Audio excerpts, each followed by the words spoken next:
Anyways, this is Ian Walker from the Step Podcast Show. Here with Derrick Nova, Superheroes Unlimited. Yeah. So we're at Monterey Comic Con again. One of many interviews. This actually is the first half of Superheroes Unlimited. Here, I spoke with Sapphire yesterday, who's the other half of Superheroes Unlimited and also a popular cosplayer. This is the business brain behind Superheroes Unlimited. I wanted to take some time to talk to you, get to know you a little bit, Definitely. What it's all about. So tell us a bit about the origins of Superheroes Unlimited. Why, where, and when? So we started our company about 3 years ago. A little more, a little less, depends. Because our official inception date was different than our actual idea and started the business. So essentially the way it worked was we used to do midnight movie premieres, and we always had people offering to buy our costumes. And finally, we were out for Halloween actually, and I was wearing a Grim Reaper costume that was literally a graduation gown and bed sheets that I bought from literal graduation gown and just a black bed sheet that I office staplered together because I didn't want to sew the damn thing. And it had I had a closet rod with Fisher Price bones that I found at a salvage store. The whole thing was like $30. And this guy comes up to me and goes, "I'll give you $300 for that off your back right now." And I'm like, "Dude, this is graduation gown and bed sheets, office stapling together." He's like, $300 right now. And I was like, "Here you go." And I was like, "Okay, I want to look into this. This is a business. People suck at making stuff." So we started with just me and my wife initially, and then we grew from there. I quickly realized that other people make a lot better stuff than we do, but they're really bad at business generally. And so Most artists are, right? yeah, and that's really what it is. Yeah. That's really what it is. So I have a solid grasp of design concepts, how to build things. I just don't have a lot of patience. Right. Because I'm an intrinsically lazy person, frankly, and I just want things to work immediately. Right. So what we went through and did was we hired on some new designers, and then I helped them craft the processing, kind of Henry Fordy of cosplay. Okay. So we now have 55 models, 22 designers, 10 photographers on staff in 3 years, and we're just growing non-stop. Basically. Yeah, we did 4 cons our first year, and then every year after that we've been featured guests at 36, 35 plus conventions. And we just kind of keep going upwards. So. Now, is this your first year here at Monterey Comic Con? Yes, first year at Monterey Comic Con. How do you like Monterey? I like Monterey. I think that it's very typical of a smaller con. Con owners have a lot of difficulty networking because essentially you're competing businesses. So there's a lot of cons out there, and there's more all the time, because anytime someone's like, "I love this thing, I love my city, I love this fandom, I love this actor," you can get a con put on for it. I think the con needs work. I think it's got to, I've been talking with the owner. That's what he actually brought us out here to do. That's one of the things we do is professional convention consulting. Oh, really? Yeah, that's what we do. Professional convention consulting on top of 9,000 other things we do as a company. But it's got a solid structure. There's a fan base here. People like this area. People want to be here. People have a good time. I mean, I think there's a lot of things that need worked on, but I think there's hope. I've been to cons where I'm like, "There's a dumpster fire, people." Weird. Come back. That is not this. This Right. is. It needs work. It needs help, but it's a good case. What I've noticed that this con seems to really cater more to the cosplayer. Yes. And I see this con being that particular niche. Very much fitting that niche. Yeah. Where it can be cosplayers and potential artists in the future. Right. And that's right. I personally think that we could use a little bit more of that. But this con, most important, huge cosplayer like Haven. Really, yes. Where they can really be able to come here and show their bones and come out. We just got Miss Sapphire here, going to join us for a little bit. Surprise cameo appearance! There you go, yeah. Batman pops up. Yeah. This is an example of the work that they do. Custom costume. The costume, not the woman. Yeah. So I can't claim credit for that. yeah, if you guys are happen to be watching this on YouTube first before you see Miss Sapphire here as Gamora in the other video I interviewed her last time. So now she's back here. And Changing it up for the day. also amazing job, amazing looking stuff here. But back to what we were saying before was, like I said, I just want to join us.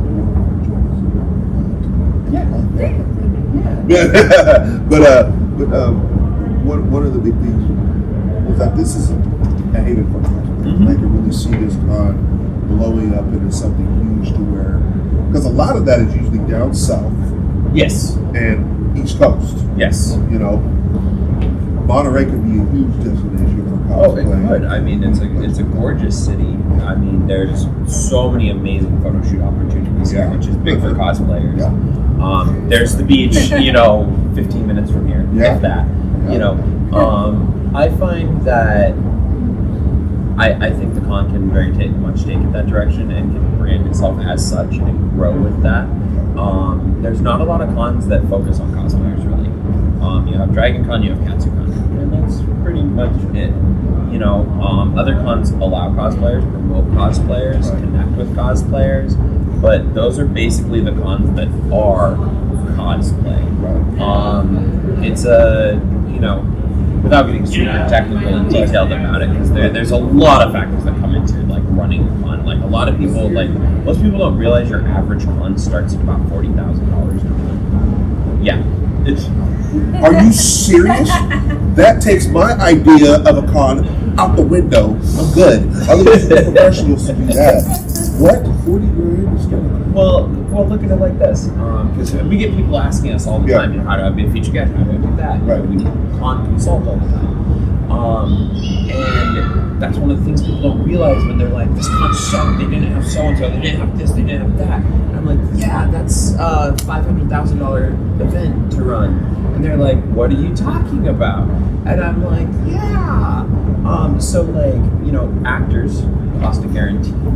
So the way that works is you, as a convention owner, guarantee they will make X amount of money, whatever it may be. Obviously, bigger stars cost a lot more money. You talk A-listers, you're talking $500,000. Yeah, that's what people don't realize. Every time you're like, oh man, why does Mark Hamill cost so much money?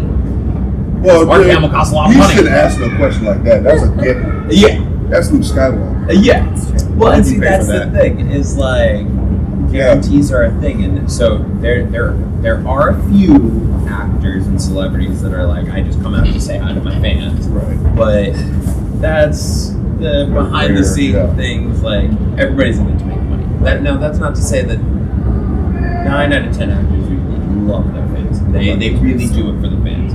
But money's money, man. Of course. You got to be running the business. Yeah, when they're not doing the movie, they still got to feed themselves somehow. Exactly. And so that's the thing with it, is, you get an actor, you bring out 2 actors, you're looking at, anywhere between like about $10,000. Because you got your guarantee, and then you got a plane flight, and then their hotel room that you have to pay for, and then generally like a per diem. So now you're at, about 10 grand, okay, to rent your venue, whatever it may be, hotel, convention center, whatever.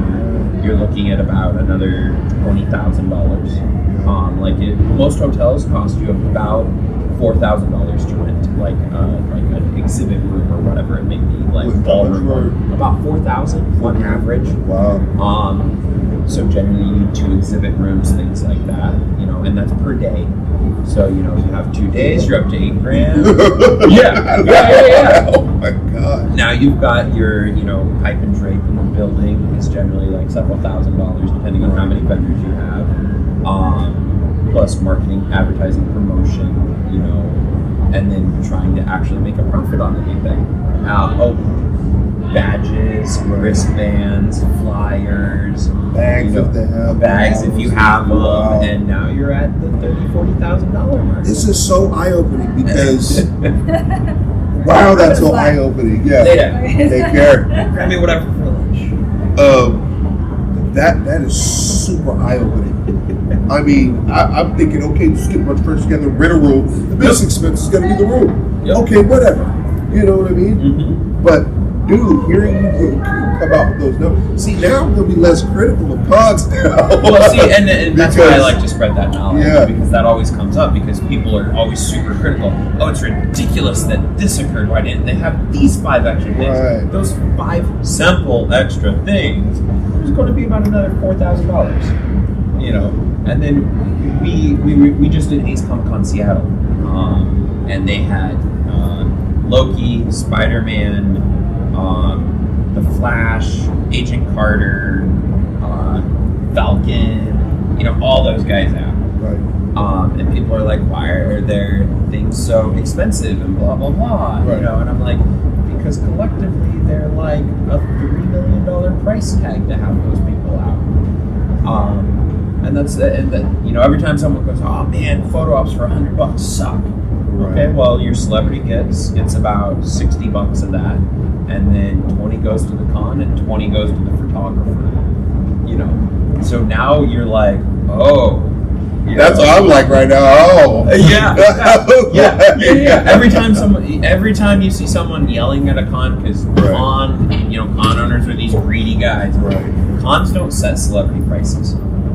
Cons have 9 times out of 10 have no say. Like, obviously there's contractual obligations and whatever it is, negotiated sort of thing. 9 times out of 10 though, the way it works with a celebrity guest is the celebrity guest goes, I'm X amount, and then you discuss it with the con owner, and they agree on whatever the guarantee is, and then from there what they do is they the celebrity handles everything. So they determine what their prices are at their tables, or their agent does, by proxy and stuff like that. But it's them. It has nothing to do. I've been at plenty of cons where con owners come over and they're like, "Is there any way you could lower your price? You don't seem to be selling as much. You know, what can you do?" And they're like, "Nope, this is my price," because con owners want them to make sales because whatever they don't make, the con owner has to pay out. So you know. Because of that guarantee. Yep. So if a con get, you know, a celebrity guest has a $10,000 guarantee, they make $3,000. Con owner has to pay $7,000 out of pocket, plus their plane flight, plus hotel. So you know, plane flight, hotel, per diems generally run you an additional about $1,500 for whatever customer. Yup. No idea. Yup. And that's everybody: voice actors, celebrities, television people, some comic guests. So they're all in one.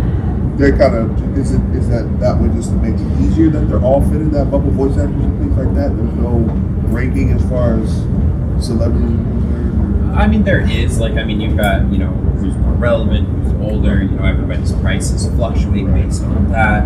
You know, some people have more demand, some have less. They all vary, but that's the general model, essentially. Now, what about a guest? Somebody that's a guest at the con.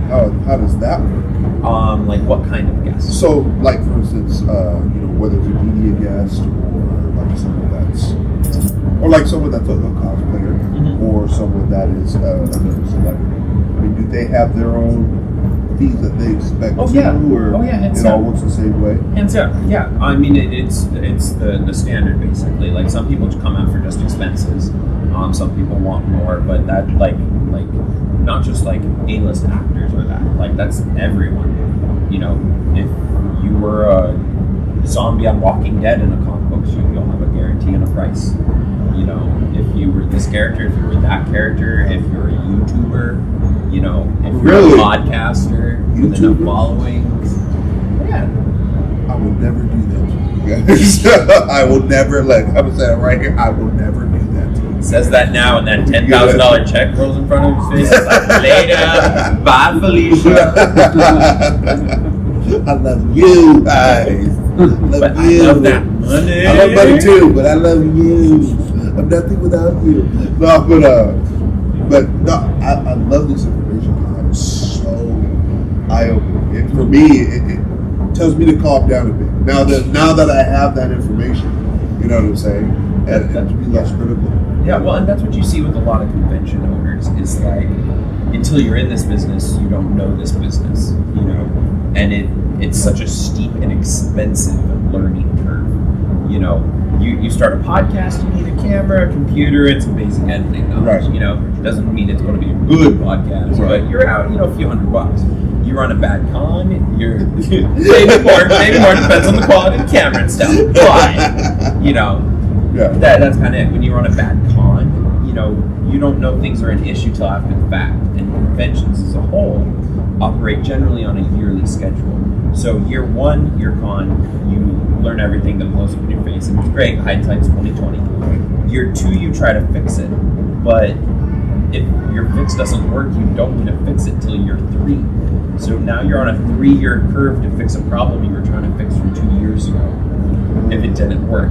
So that's actually what we do as a company, is since we do so many conventions, we know everything that's going to work, what isn't going to work, the timelines on things, and everything's variables obviously, but predominantly I can be like, hey, the last 20 conventions I went to attempted this, do not do it. Stop. Yeah. What's the average lifespan of a con that you've seen that doesn't do well? 1 year. Really? So it's like usually after the person just like we're not. Yep. So a con that's like, okay, we got legs, we can go. What would you say is they can make it past what year? Basically, if a con makes it past their third year, it's generally going to stick around.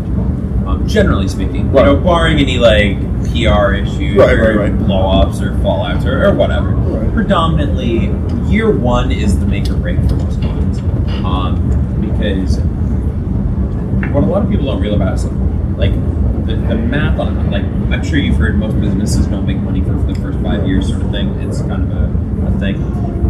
The way cons work is first year you're going to lose money, basically guaranteed. You're building a brand, you're investing.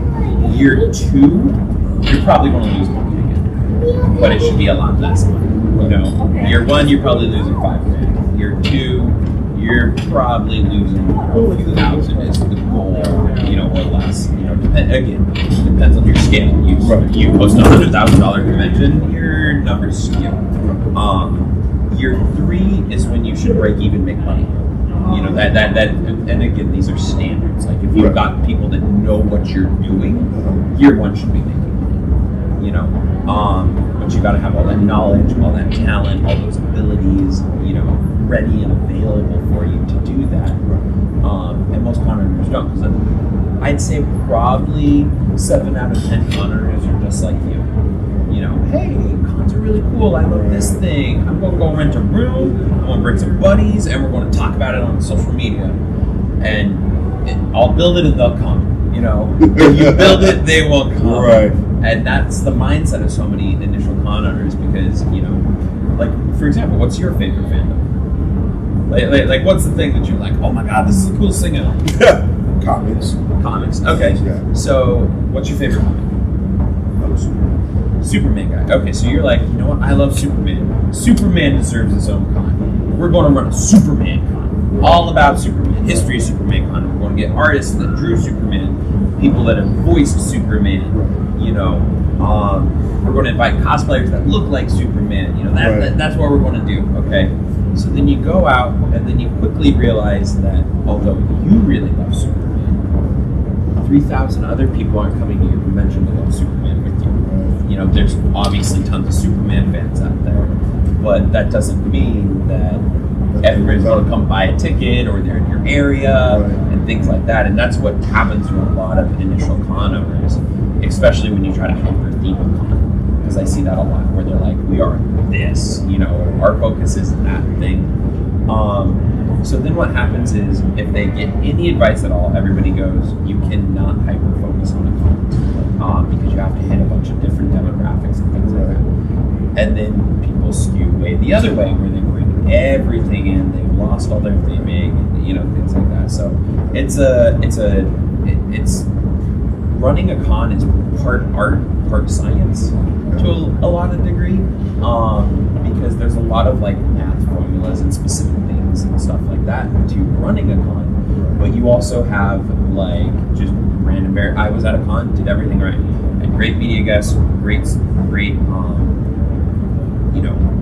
comic artists there, cosplayers were there, promoted amazingly well, did a fantastic job across the board with there was a 10-car pileup about 2 miles away from the con Saturday morning. Random act of whatever deity or whatever, nothing they could do. Thankfully they managed to salvage it, but it wasn't the booming success it was supposed to be. And it's stuff like that all the time. Weather affects you. What happens when you book your con a year in advance, you plan everyone, and then the city you're in decides 2 months before your event, you know what, we're going to host a festival that day, 4 blocks down the road.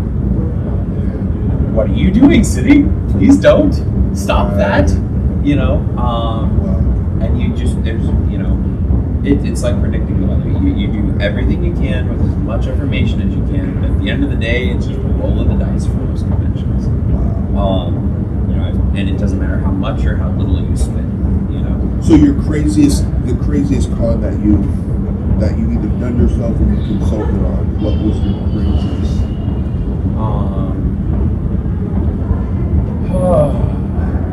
Probably one of the ones that just blew me away the most with all the weirdness they did was there's a con in New York and they had an oil sheets money behind them. They had unlimited money for all intents and purposes. The guy was willing to spend. He was like, I have a comic book. I want a con. Let's go. And the con was literally a vehicle to be on this con. It was supposed to be the con. And all the celebrity guests, they brought out some really good guests, like not A-listers, but top tier, good shows from current television shows, everything like that. Good guests. They had a great venue. They looked good, but they had like 100 people. They were promising people 20,000. Oh. Yeah, so you got to contact your local tourism boards, things like that. It's all networking, planning. Major shows are required to have, X amount of cops there, which is also an additional fee. Most officers run you about, depending on what city, what state, where you're at, on average, an officer will run you about $900 a day per officer. And you're depending against city, state, things like that. You're required to have X amount of officers per X amount of people. So if you're going to have 5,000 people, you got to have at least, like one con had 5,000 people, and they had to have 10 officers on duty available the whole show. So that was an extra $10,000 fee for them for the weekend because that's what the city required. And it's all those little things that people don't realize and they don't know. And so when people are like, well, there was cops there not doing anything. The con wants them working. Trust me. Yeah. I can't tell you that I've had plenty of amazing encounters with the police forces of the local city. Sometimes they're like, listen, bro, we want to help you, but per city policy, we're not allowed to do this. And I'm like, so basically you're only standing there if someone goes crazy. And they're like, yeah, that's all we can do. And I'm like, awesome, that's $10,000 a drain, and it's things like that. Like that's that's why there are things that cons are completely responsible. It is their fault. Give them no quarter on it. Do they have their announcements made correctly? Does the stuff look nice? Are they communicating quickly? There are some things that there's no excuse for. It's totally on the con. It's the con's fault. But there's a lot of things that happen behind the scenes that cons can't talk about. I can't tell you how often I see cons get blasted because a celebrity guest cancels last minute. And they're like, I planned my whole trip around so and so. I'm out $3,000 and blah blah blah blah blah blah. And I'm like, I feel for you. I do. I get it. The problem with it though is celebrities have film. Even though, because everybody thinks they take precedence more so than a con, always. Yes. That just makes sense. A lot of people think that cons write a contract with the celebrity, and it stipulates you be here this date, this amount of money, you will be here, or you're in trouble. That's not what contracts write. The contract is you owe the guest this money, you're providing them this, they he will most likely show up on this date, pending other things coming up. And that's all you get. So everything is up in the air. So Everything is literally up in the air. Now, mind you, obviously there's like reputation factors come into play and stuff like that. You know, if you're an actor that's known for consistently not showing up, can't stop booking you because it's a problem. Right. Like we had, there was an incident with a drunk celebrity. You know, after hours, it was their own thing, but they canceled the next day because they had a hangover. All the con could say was, sorry that so-and-so will not be here for their photo ops today. They're not feeling well. And everybody's like, this is ridiculous, I blame you, it's all your fault. And the con's like, can't say anything more. They can't publicly say it because you burn a celebrity, you don't get to book anyone, you get blackbooked. That's why you'll never see a con blasting a celebrity. No matter what, that's every day. Yup. Learn something new every day. I've never known this much about cons and how they operate ever in my life until today. Most people don't. So eye-opening. Most people don't. So your most favorite con that you've ever been to, where you feel like everything was, as a con consultant, everything was done perfectly down to the nines, where even to this day, if they were like, we want you guys to come here, it's not even a question. You're there. There's plenty of cons I always go to, but there's not a single con that runs perfectly. There's just no way. I mean, you're talking hundreds and hundreds of moving parts. So, like, even if a con does everything perfectly, there's always a problem. Like that's why my position actually exists. It's like, even I go to cons that are like big cons. You know, they got 50,000 people. They've been in business for 10, 15 years. Know what they're doing. They're not dumb. Right. You know, they've got whole crews. And this is what they do. There is always a fire and a problem at a convention. Guaranteed. You know, Dragon Con's been around forever. You know, last year someone threw a chair off a 10-story balcony at someone down in the, not someone really in the con, just some random frat boys chucked a chair over it, hit a girl down below.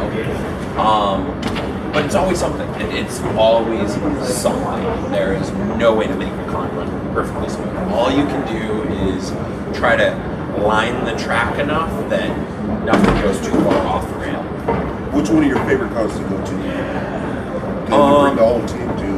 I love, there's a con in New York called Undiscovered Realm, which is absolutely fantastic. It's a smaller con. They generally get about like 3,000 to 4,000 people out there, but we're good friends with the owner. He's a great guy. He sells Funko Pops aside from his convention. Oh, nice. I need to get with him to get an all night. Oh, he can hook you up. My. Check out Undiscovered Realm. It's Undiscovered Realm Comic Con, and the company is called Undiscovered Realm. You can find them online at undiscoveredrealm.com. We love that con. We just did ComicCon this year, which was a DBZ only con. All about DBZ, had all the actors out. I didn't even know that existed. And there's a dude here who used to go to that con. Yup.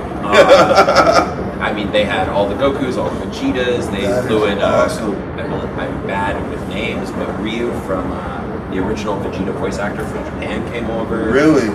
They had Monica Rial, Chris Sabat, Eric Vale. And Chris Abbott is the dude right now with My Hero Academia. That dude's getting.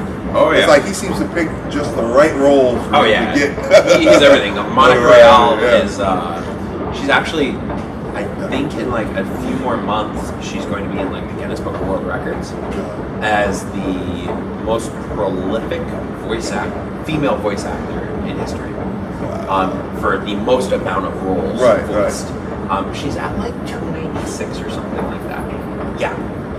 Basically, every anime voice you've ever heard is probably her. It's really what it is. That's really, really cool. So it's very like, that was a great con. Needs some work, but it was a lot of fun. The fans were fantastic. Going on that, would you say a more successful con is based on the fun aspect and the environment of a con that you say, or is it more the technical? What you would consider a successful con? It's tough. It's all of both. It's kind of being like, what's the favorite thing you like about somebody? Well, it's their face, this, that. It all combines. Like certain things are a higher priority, Right. but overall, it's a composite of everything. I find that like you got to have fan engagement. You know, fans are what make everything. They're the followers. They're the bread and butter. They do everything for the con. But it's like cooking. You gotta have all the right pieces. like a dash of this, a little bit of that. Right. And it's weird too because I'll see cons that like should burn to the ground. Like nothing will be right there.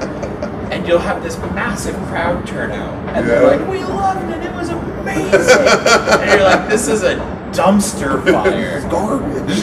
Garbage, but people love it. Yeah. It's weird." And then like it's kind of like cult classic movies, dude.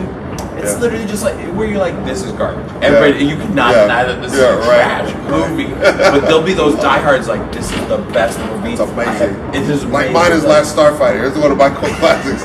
Last Starfighter, and I saw it again recently, about 2 months ago. And now grown up, I'm like, this movie is garbage looking, but I still love it. Well, that's what it is. It's just like, it's weird because it just depends on your local community, what the con's focused about, like how engaged the local fandom is, you know. I've seen like Harry Potter cons go on, you know, where they're a dumpster fire, but it's the only thing in 30 miles for Harry Potter fans to go to. And they're like, this will work. We will beat this dead herd horse and we will bring it back to life because I want my Harry Potter con every year here. And people do that. So it's so many variables. Like, you know, it's kind of like I get asked all the time, you know, how much are your costumes? And I'm like, which costume? Right. You know, there's not, you know, it's this price to infinity. Like, what do you want? Because it does. They're so all over the place, you know. And then just weird things happen sometimes where you're like, people shouldn't be liking this, and they are. I've seen 7 cities, where everybody was mad about this, and you guys just strangely love it. Right. So cool, you do you. We're going to keep doing that here. Right. But everywhere else, don't do it. It's a plank. Right. Like, and that's the thing with a lot of con owners too. Is like there's like, you know, con owners talk, discuss, and things like that sometimes, and then sometimes people get in, you know, matches as a border, you know, grumpy over, you know, you're on my turf, dude. I'm 3 hours away. We're not competing. You know, or then you get cons in the same city where they're like always angry at each other. You know, but most con owners are. I can't even say this. I can't say it with a straight face. I want to say most con owners are adults, and they're not. They're like little children. They live in there, and they're like, he took my candy. He called me a name. He was mean. I mean, the good con owners generally work together. They recognize that this is a business. You know, it's not like this is my baby. This is a personal thing. It's business is business. But I mean, it's everything. It's everything and anything you can think of with cons, because you can find anything in a con. You know, whatever you want. Like, you know, you want costumes, you got costumes. You want media guests, you got media guests. You want ComicCon, you want comics, you got comics. You want random flea market garbage stuff, you got that. You want product, you got that. You want Funko Pops, you got that. Like, anything, you know, and that's what's so cool is like, it brings out just what everybody loves, you know. It brings out such joy and excitement in people, you know. I did, well, like I said, we were a couple of weeks ago. Savannah Mega Comic Con, that's where we were. Savannah, Georgia is where we're at. And for the first time I started asking, you know, how many cons have people been to?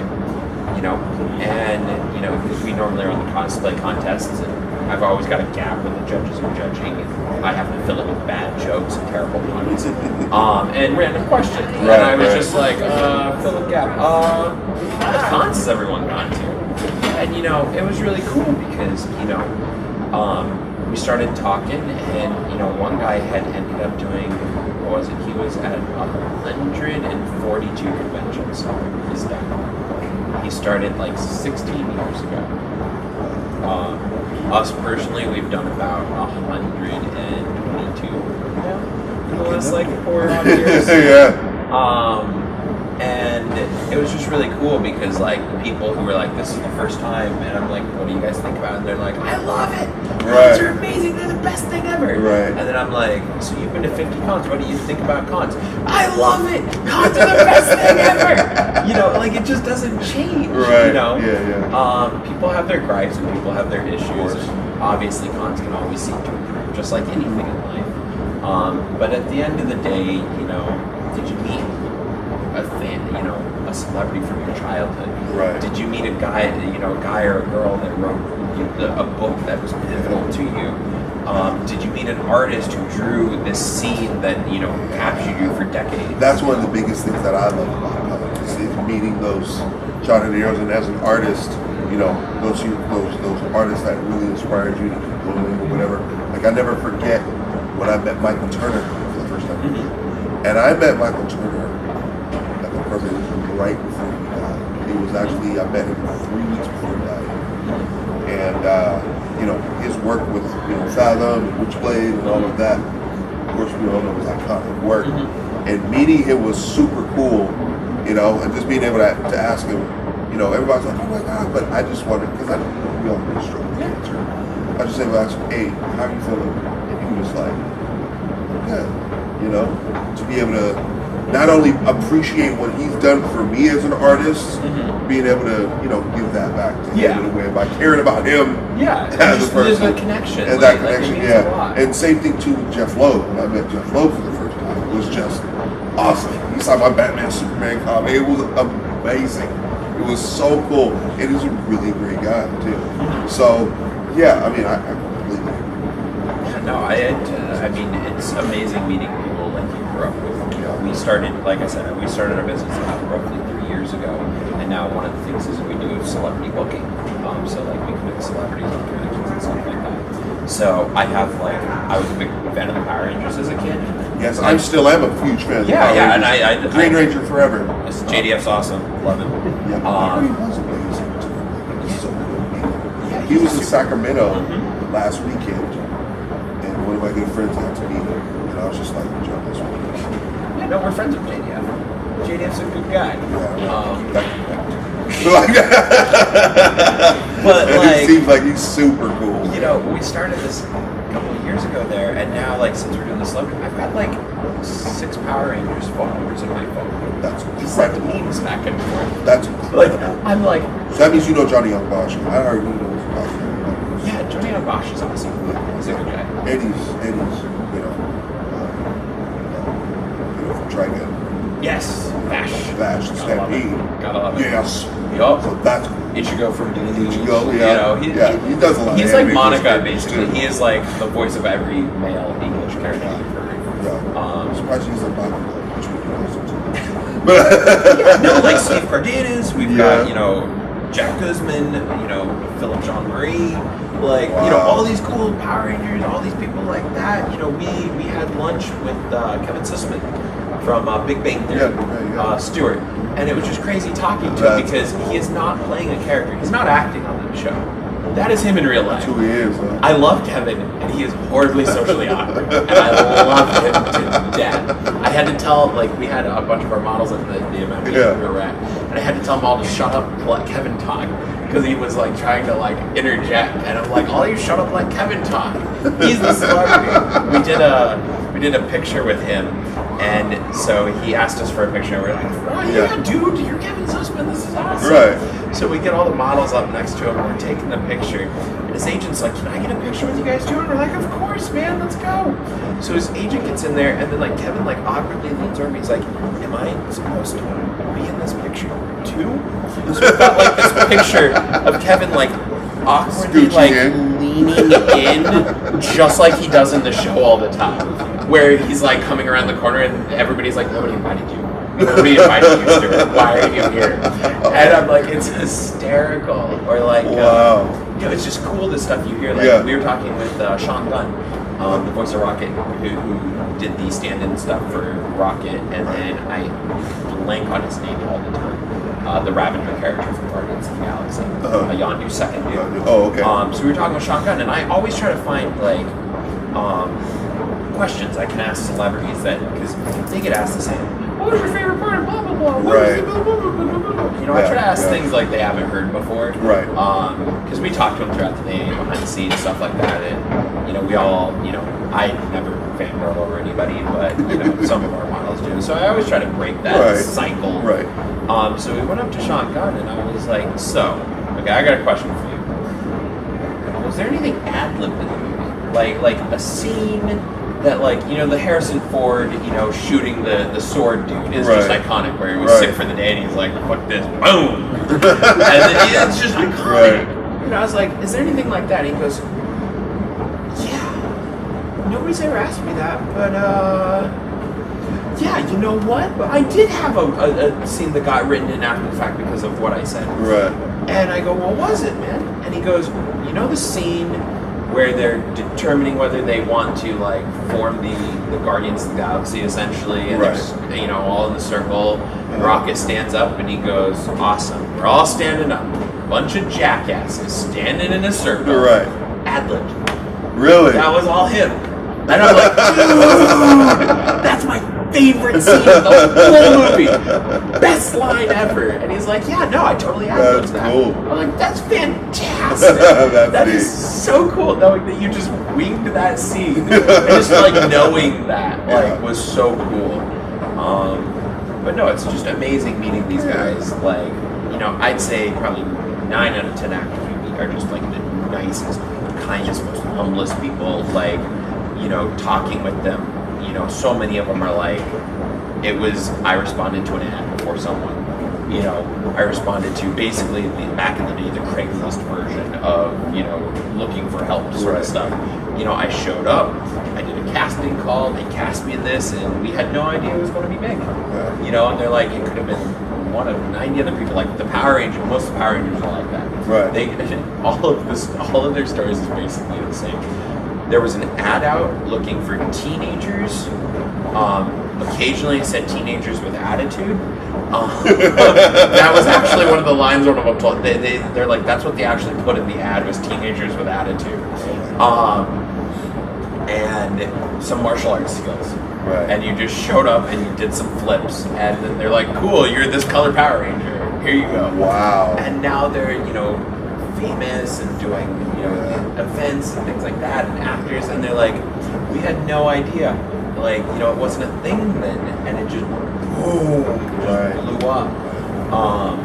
And it's crazy when you talk to a lot of these guys about that, like, they just had no idea, you know, and they're just really humble people most of the time. You know, sometimes you get the, you know, the monsters or something.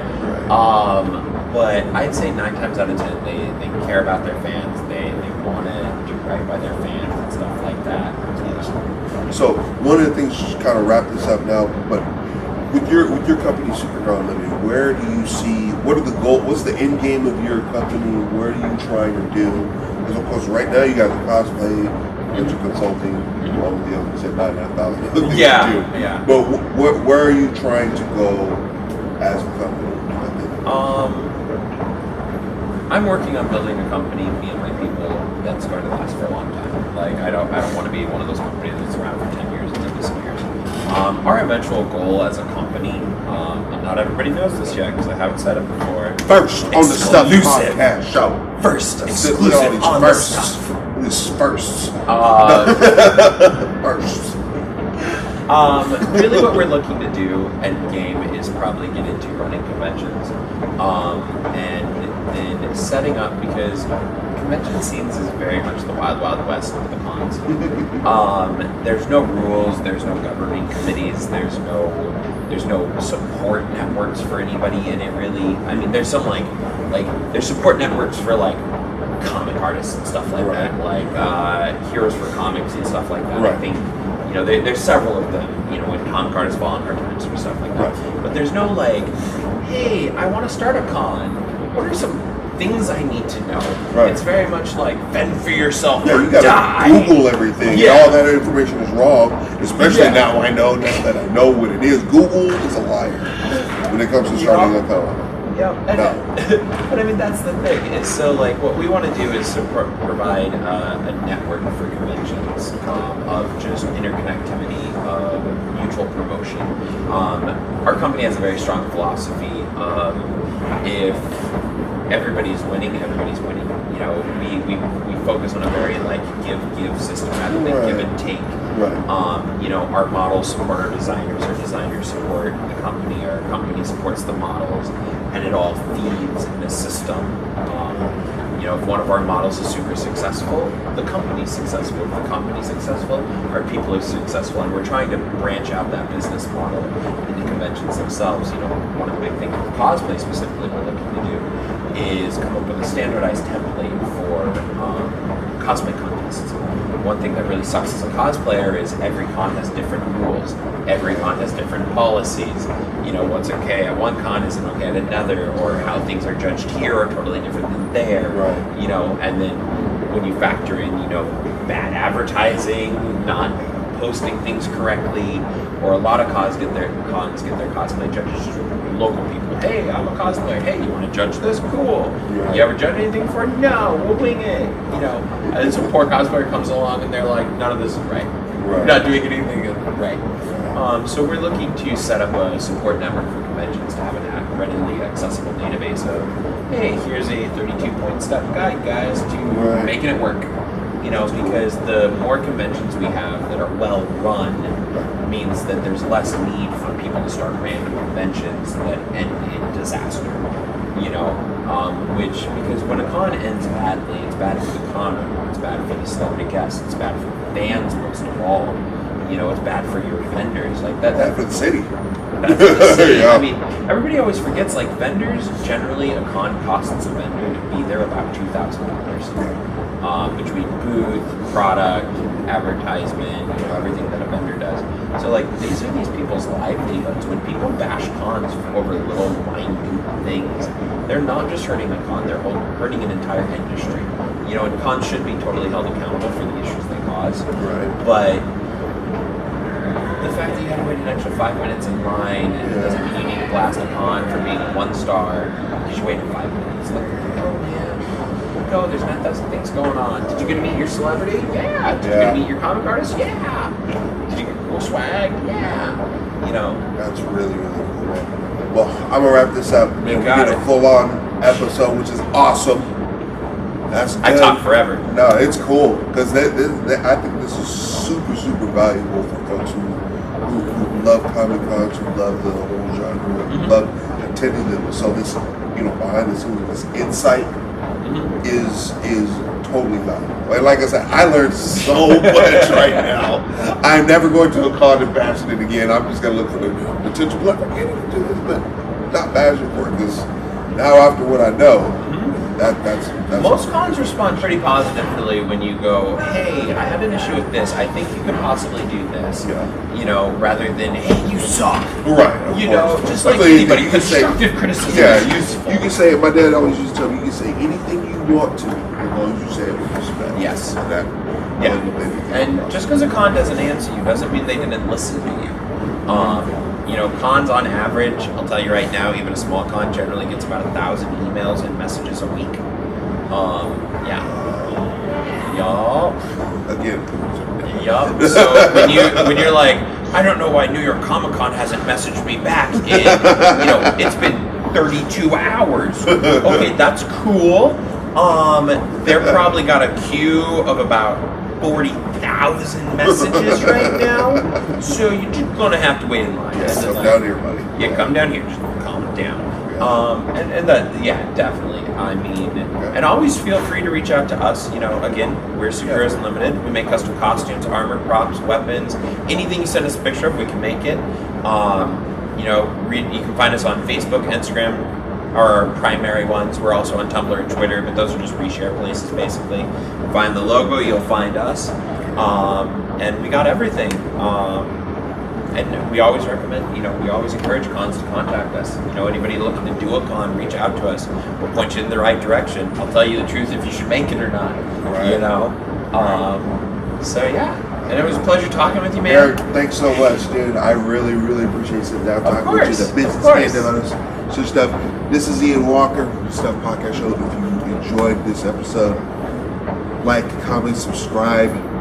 I'm everywhere on the podcast world, iTunes, Google Play, Stitcher, all your favorite podcast things. But if you're watching on YouTube, make sure to like, comment, subscribe there. And again, thank you again, Derrick. Not a problem, man. It was a pleasure talking to you. Same here. And you guys have a good one. Take care.